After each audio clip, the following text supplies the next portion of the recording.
originally we're both not really looking to jump into bed right now. Like, I just kind of want to get to know you. That's when he was kind of like, yeah, I know we agreed about that, but if you were interested in maybe doing a one-night thing, I'd be interested in that too. And I was like, no, that's not really what I was looking for. I thought we were on the same page. He's like, yeah, I just was checking to see. It's Dating Diaries Season 2, y'all. Questions and confessions. I'm Andrea Gunning. And I'm Ben Fetterman. Ooh, look at you slipping in that little name change. Quarantine has ended for some of us, but dating is certainly not back to normal. And we're staying right here to help you deal with every type of dating encounter, whether it's pandemics, ghosting, orbiting, exes, and apps. Bring it on. Reach out to us at datingdiariespod@gmail.com. It's good to be back on air. I've really missed these stories.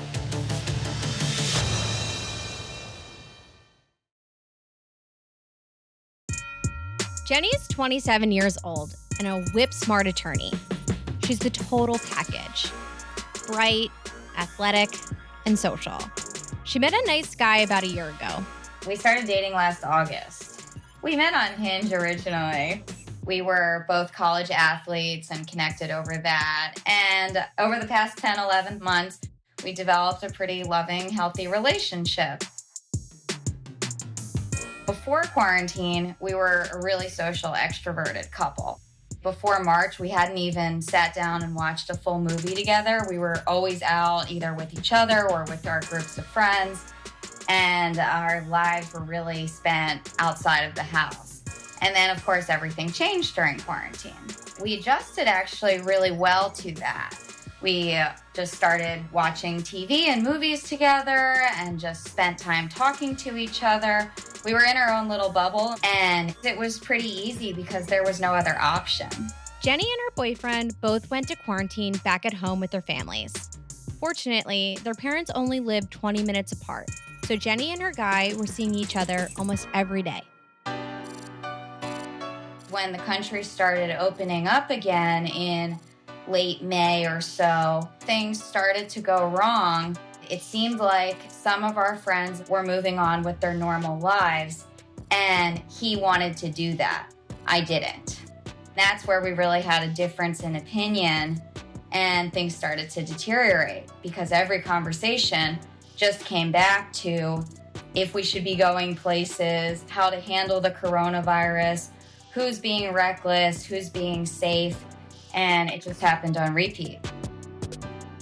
At first, he started asking if we could rent a beach house with two of his friends and their girlfriends. And it would just be for a weekend, so there were no enforced 14-day periods of isolation or anything. If I went, I would be exposed to these 4 other individuals, but that would be it. After that idea was finally discarded, he wanted to go to outdoor pool parties with 10 to 15 friends and stay overnight at the host's house. We fought about that because I wasn't comfortable with that, especially when a lot of these people involved were going to work every day, were going to parties. He even tried pressuring Jenny. He very often said to me, none of my friends' girlfriends are doing this. They're all happy to go on the weekend trips, and they're all happy to go to these parties. And it just made me feel like he would rather a girl who followed what her boyfriend wanted than had her own opinion. She wasn't buying that nonsense, but she did try to find some middle ground. To try to meet him halfway, I finally suggested that I would go with him if we could do it safely. And I wasn't even talking about wearing a mask. I just meant we'll stay outside and we'll stay 6 to 8 feet away from everybody. He actually shot down that idea and said that if we were the only ones doing that, it would be too awkward and embarrassing. So then eventually he just started going to parties without me. I would give him my blessing to go, I would stay home, and then I would impose a 14-day clock. Jenny thought this was a generous offer. While she's home alone reading, he's out doing his thing, along with girls in bikinis, drinking, and seeing his friends. If that would make him happy, she was fine. I think I realized that the future was bleak because it seemed like every time our 14-day clock was about to end, he had another party planned with his friends. Suddenly, it was me versus his friends. And he was feeling like he had to choose between living the life that he wanted to live and being with his girlfriend. And that's exactly the type of girlfriend that I've never wanted to be. Like I said, Jenny is a bright woman. She saw the bigger picture. I think what I started to realize was this wasn't just about coronavirus.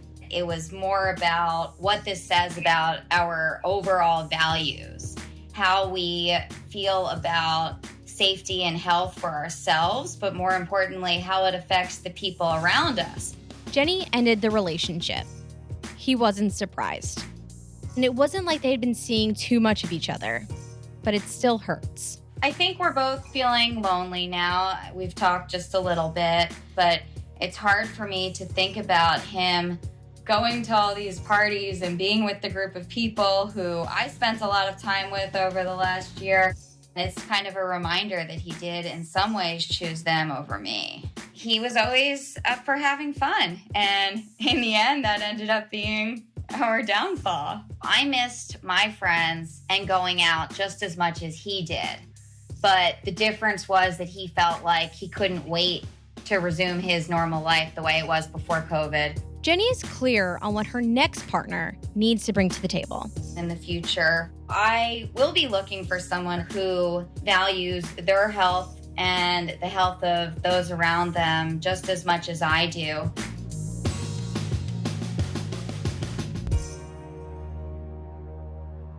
Okay. Biggest takeaway from Jenny. If I was Jenny, I would be so fucking livid. You spend a year with somebody, you get through lockdown, and as soon as things start to kind of open up, he bolts. I would be so pissed, but she sounds good. And Dre, this is where you and I differ. If I'm Jenny, I would be so grateful because how she ends her story with us, she kind of admits to us there were more issues there than just how to handle COVID-19. While we were on a break, we launched a bonus episode of Never Waste a Good Crisis. Well, it seems like Jenny didn't waste a good crisis. She got really clear on what was going on, the inner workings of her relationship. And it became very clear that something wasn't working. And she didn't just succumb to peer pressure. She stood confident and said, no, this is what I need to feel safe. This is what I need to feel secure right now. That was the biggest thing that I was super impressed by, was how rooted she was in her boundaries. She knows what they are. She knows what she needs to feel safe. But what was not cool was his inability to remotely come halfway. Or be flexible to that end. He wasn't prioritizing her at all. He was prioritizing feeling like a normal person again, which I can't fault him for because all of us want to feel like our normal life. You know, it's interesting because if he was to prioritize her, maybe he could start to feel that normal life again in a new way. Right. I think we're all coming to the realization that at least in the short term, and by short term, I mean probably a couple years, life is not going to go back to the way we know it. And how, as adaptive human beings, are we able to create some change in our lives to adjust with the new normal? And not to tease season 2, but this is kind of what we're talking about this season. We could be a podcast about coffee and what we really love about coffee. And we would still have to talk about COVID because that whole experience is different now. Like, no matter what the topic is, there's going to be an influence of this because it's impacting every single area of life. I don't want to villainize the guy. I mean, he's obviously not being the smart one in this dynamic, but I have a little bit of empathy for people who want to just feel what life felt like before all of this, because it was just shut down so quickly. And it's a shame that the relationship was collateral damage, but something tells me that he has other things he needs to work out and he's just not ready for a serious relationship. If you were here with us for season 1, you know Reno. I try to come off as a meathead sports guy, a bigger athletic build. And I try to be kind of funny in my profile. Like, I think that I'm just a Ron Swanson looking for his Tammy number 2. Reno seemed like a good time Charlie at first. He loves being single, and he definitely appealed to the ladies. He was meeting girls on Tinder and hooking up for a while. And at the beginning of COVID, we gave him some grief about that, especially Ben. For all the people that are trying to go full Judge Judy on me, there's plenty of times I'm sure people have had sex without condoms and chance stuff. And honestly, in the moment, kind of said, screw it. But then things changed in Reno's household, and we saw a different side of him. My roommate's girlfriend actually ended up testing positive for it. So it was a little bit scary to think if I've had any symptoms. Luckily, I've been completely fine there, and so has my roommate.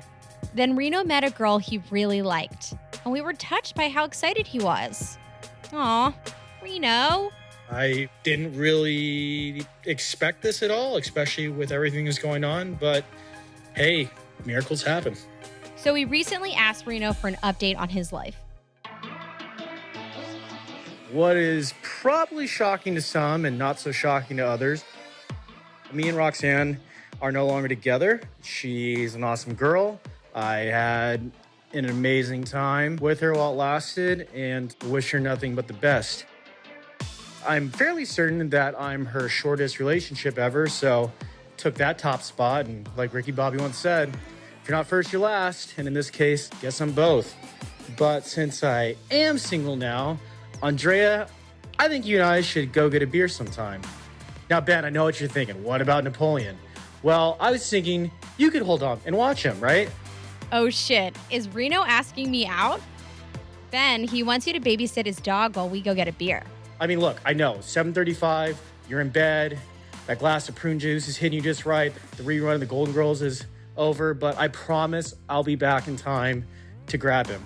Oh boy, shots fired there, Ben. Hope you guys are staying safe. Just remember during the pandemic to live, laugh, love, and cry in the shower a lot, because that's what's been getting me through this. Oh, Roxanne. Reno, we thought this was a bright future, man. I'm so shocked this didn't work out. I mean, we heard things are flaming out in a flash. Reno, where's that badge proud? There's no way in fucking hell I'm going for a drink with this dude. Maybe I'd play darts with the guy. Darts could be a COVID-friendly game these days. Could still maintain 6 feet. Yeah, as long as you BYOD. Listen, if you do decide to go out with him, Reno, I have no issue with a contactless pickup drop-off situation for Napoleon. As long as that means I have no contact with you. 0. It'll also expedite the process so I don't miss that Golden Girls marathon. Yeah, he talks about prune juice and Golden Girls, like, gives you shit.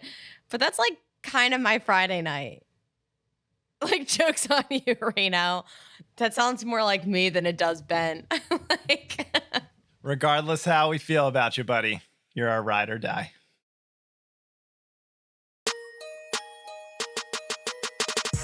Janae is a boss.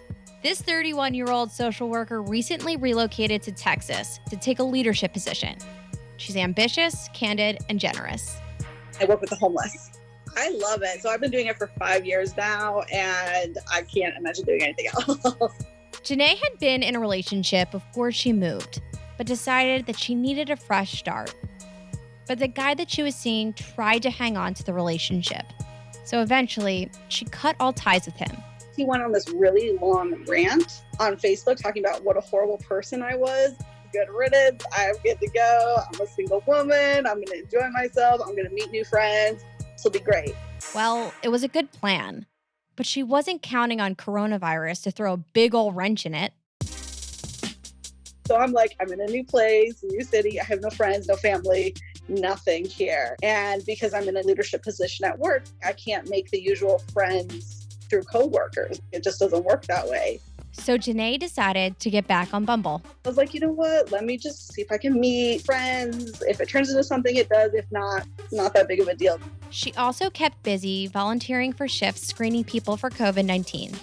Pretty much all of my other staff have families, children, significant others. I'm like, I'm a single person. I don't have that risk. It's just me. Like, I can quarantine for 14 days. If anything happens, it's not a big deal. And she started making some connections. Around my birthday, I met somebody and he seemed to kind of check all of those boxes. He was intelligent and had a solid lifestyle and all that stuff. And we hit it off really well. I was like, oh, this is great. And I'm like, yeah, my birthday's coming up. And I think it's just going to be weird because it's COVID and I don't know how that's going to work. And he's like, I know you've been social distancing, but what if I brought you dinner? Everybody kind of needs to spend some time with somebody on their birthday. And I was like, okay, let's try it and see where it goes. And he brought me dinner. He brought me flowers, a card. It was super cute. And so we had a really good time. We talked. He was respectful, a gentleman. Originally, we were both like, I'm not really looking to jump into bed or anything sexual right now. Like, I just kind of want to get to know you. And that's when he was kind of like, yeah, I know we agreed about that. But, if you were interested in maybe doing a one-night thing, I'd be interested in that too. That's a little confusing. They're on the same page, except if she's down for jumping into bed. Huh. He left, but he still texted me when he got back to his place. And he's like, I had a great time. I want to see you again. Let's keep talking. Okay, so we're on the same page still, right? Like, you're not going to get anytime soon. And he's like, yeah, no, that's fine. And even the next morning, we texted a little bit. And he's like, well, I have a meeting to go to. And I was like, well, I'm in meetings all day, so no problem. And then never heard from him again. Nothing. He just completely disappeared. Janae is not one to be deterred. She put herself back out there.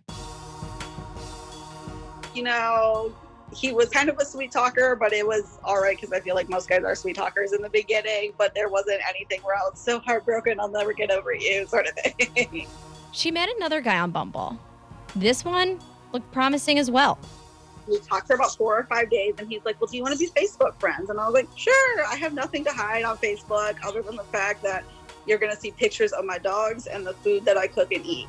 And I was very upfront. I said I gained a lot of weight when I was in Mississippi. I'm in the process of losing all of that. So the pictures that you see on Facebook are not the most accurate pictures in the world, just a heads up. And he's like, oh, no, it's fine. Like, I don't really have the best pictures on Facebook either. And so I was like, cool. And the one thing I really liked about him at first was he was very respectful. He did not try to make anything sexual. And we both kind of clicked because he wants to get his master's degree in social work and work in the same field that I do. And he respected the fact that I'm still trying to social distance a little bit and be mindful of my surroundings. And he's like, yeah, that's not a problem. Let's do a video chat. So I was like, okay, yeah, we have a lot of common ground here. Why not see where this goes? And he is like, okay, let's do it Sunday evening. Cool. Sounds great. So I'm like, is this a first date? Is it not a first date? How is this supposed to go? So I'm like, okay, well, I'm still going to do my face and my hair and try to at least look presentable from the waist up. I've been there. You want to treat it like the real thing when it's all we have. The internet is a little slow to finally connect, but I can tell he can't hear me. And he types, I'm going to hang up. I'll call you back and reconnect. And so the line goes dead and I'm sitting there waiting and I'm waiting. Probably like a minute goes by. So I try to reconnect myself and it says user unavailable.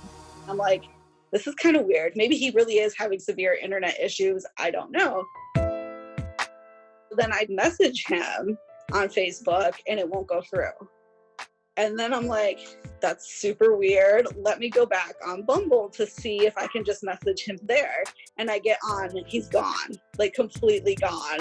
What happens next should go in some kind of record book because it's hard to believe what this guy actually did to Janae in less than a minute. In a span of 30 seconds, I had been 100% ghosted. It's one of those times where you show up at the bar to meet this person and the guy's like, I'm going to go use the restroom. I'll be right back. And you're sitting there enjoying a glass of wine and homeboy is crawling out the window in the bathroom. Like, that's the only way I could even correlate to what just happened to me. And I'm sitting there and I'm pretty sure like my mouth just dropped open and I'm staring at my phone and I'm like, is this real life? Like, this really just happened? Do people actually do stuff like this? It's one thing to ghost, but then to have this guy who you've talked to for like a week and all of a sudden, boom, bounces completely. Janae was so stunned, she called a friend and said, I actually need to have a phone call here, not a text, but a full-on real talk. I don't know what to say. I don't know how to react. I feel like anybody would internalize it a little bit. And so I did tell my friend, I was like, I feel like maybe I wasn't attractive enough, but no, he's seen what I look like. My friends, they're like, no, that can't be a legit reason. This has to be one of the strangest ghosting stories we've heard to date. Literally ghosted at the beginning of a date.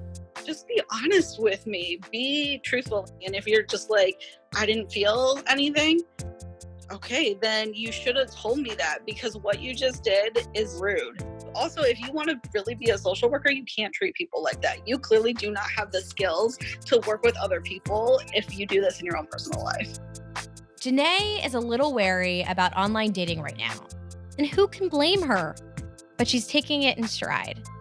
She knows who she is. I've really just been focusing on myself, which is great. I think everybody should be able to take a moment, reevaluate what's important in their own lives, and find themselves, whether you're just out of a relationship or you've been single for a while. I think that those check-in points with yourself are crucial, because if you meet somebody, you want to be in a good place with yourself.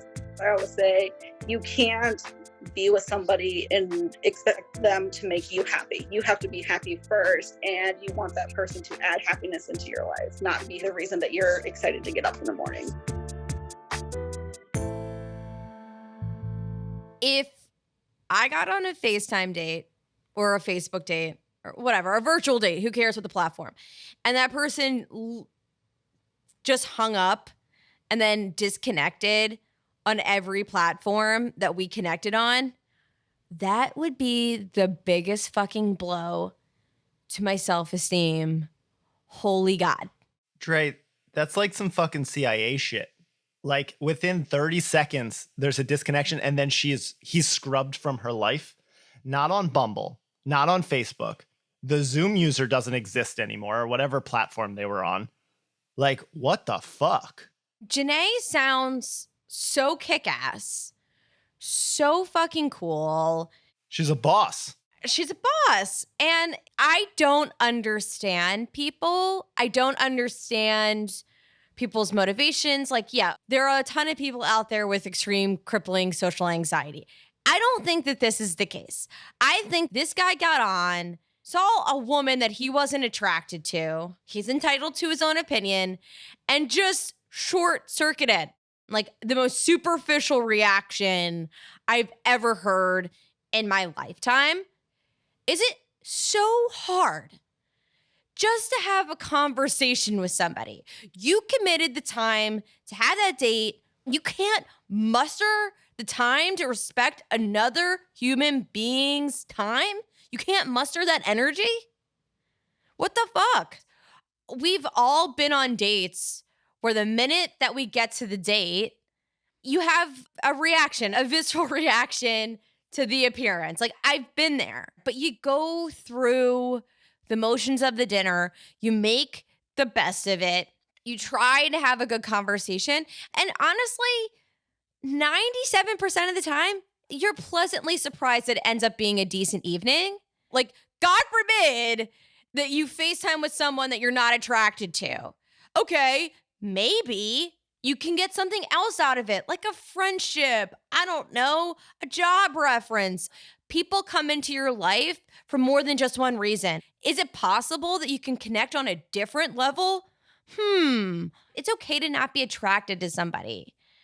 But if that person has carved out time in their life for you, just honor the time. Like, how bad does it have to be to just do all systems failure? I mean, that is the abort button. Like, that's rip the cord.